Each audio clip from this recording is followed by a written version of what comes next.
बिहार जीविका के area coordinator का question है, जिसे सब्जेक्ट नॉलेज भी बोल सकते हैं।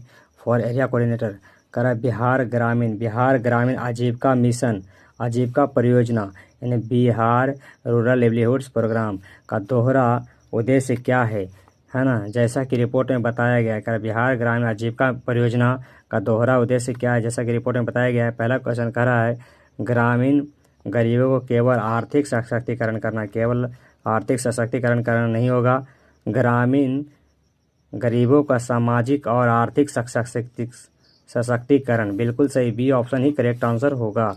ठीक है, नेक्स्ट क्वेश्चन कह रहा जीविका परियोजना के रणनीतिक संचार स्ट्रेटेजिक कम्युनिकेशन घटक का मुख्य उद्देश्य क्या है। कह रहा केवल परियोजना की सफलताओं का प्रसार करना नहीं, ये सही नहीं होगा। सामुदायिक संस्था निर्माण प्रक्रिया को मजबूत करने और इसकी स्थिरता के लिए समुदाय में जागरूकता पैदा करना, बी ऑप्शन करेक्ट आंसर हो जाएगा।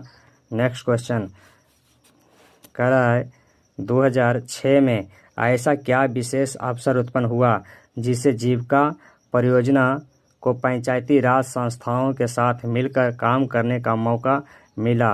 एक सरकारी योजना का शुभारंभ, ये बिल्कुल गलत है।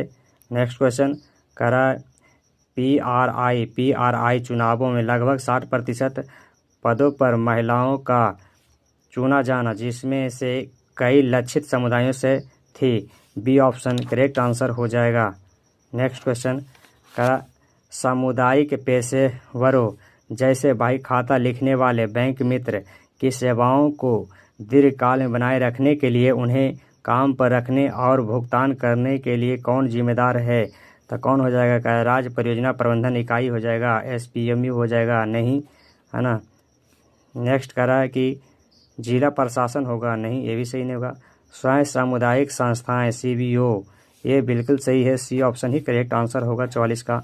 नेक्स्ट क्वेश्चन कह रहा है आजीविका गतिविधियों का चयन करते समय किन मानदंडों का उपयोग किया गया है। क्या केवल गतिविधियों को जिनमें सरकारी सब्सिडी उपलब्ध हो, नहीं है ना। क्षेत्र में कार्यरत गरीब समुदायों की संख्या, अनुभव वाले सेवा प्रदान संगठनों, अस्तित्व और राज्य के भीतर व्यवहार मूल्य श्रृंखला लिंकेज, बिल्कुल सही, बी ऑप्शन करेक्ट आंसर हो जाएगा 45 का। नेक्स्ट क्वेश्चन कह रहा वैकल्पिक बैंकिंग है ना, अल्टरनेट बैंकिंग पहल जिसमें बैंक सखी शामिल है के दोहरे उद्देश्य क्या है। बैंक सखी शामिल है, कह रहा केवल ऋण वितरित करना और ऋण वसूली करना, नहीं, ये बिल्कुल गलत है। ग्रामीण समुदाय को डिजिटल वित्तीय सेवाएं प्रदान करना और